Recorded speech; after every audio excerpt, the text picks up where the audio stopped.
ቅድም በተወሰነ ሰዓት አንድ ቪዲዮ ለቅቄ ነበረ።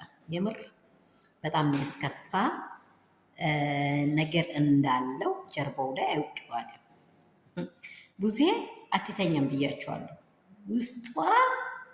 ውስጧ በላ ነው፣ አትተኛም።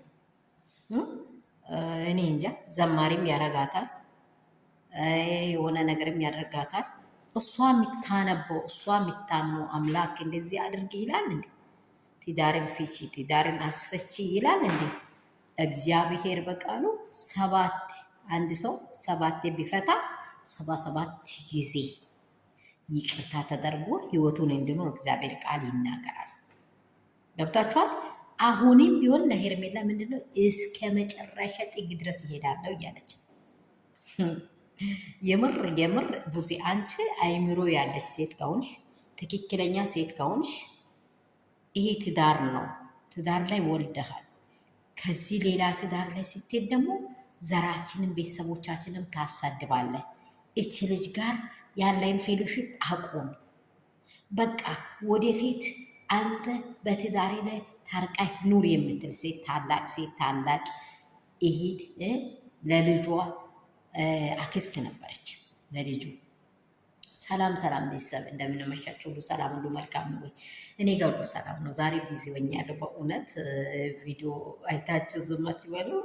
ቶሎ ላይክ እና ሰብስክራይብ ሼር አድርጉልኝ። በእውነት እኔ አልሰራውም ዛሬ በጣም ቢዚ ሆኜ ነው ያልኩት። ሰላማችሁ ብዝት ይበል። አሁን ነው የሆነውን ነገር የተከሰተውን ነገር አንዳች አላወኩኝም። ቅድም የለቀኩትም ቪዲዮ ራሱ ታምኔሉም በኋላ ነው እንትን ያደረግኩት ማለት ነው። ምክንያቱ ምንድን ነው? ዛሬ አሁን የሰማሁት ቃል ትንሽ ስለደበረኝ ነው። የቡዜ ማለት ነው። ቡዜ ማለት ሰው ልጅ ትክክለኛ ላይ ሲሄድ በሬ ሲታርሱ በትክክለኛ ቦይ ላይ ሲትወስዱ ወዲህ የሚለው በሬ ምንድን ነው የሚጠግበው? አርጩሜ ነው የሚጠግበው። ምንም ነገር አይጠግብም። አርጩሜ ነው በቃ ሁሉ ጊዜ የሚገር።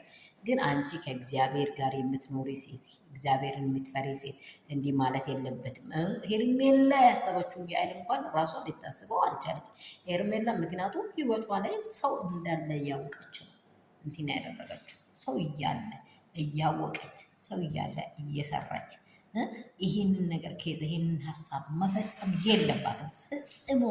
ፈጽሞ የለባትም። ይህ ልጅ ደግሞ ባለትዳር ነው፣ ታውቀዋለች። ይህንን አውቃ እስከ ዛሬ ድረስ ሄዳለች። ግን ምንም ነገር ልታገኘው ስለማይቻል ነገሮቹ ስለማይመቿት 4 ነጥብ ራሷ ወሰነች። በወሰነችው ላይ አሁን ደግሞ ድጋሚ ላዩ ላይ ገመድ እየሰራች እየመጣች ነው ማለት ነው። የቡዜ ሴራ አውቃችኋል።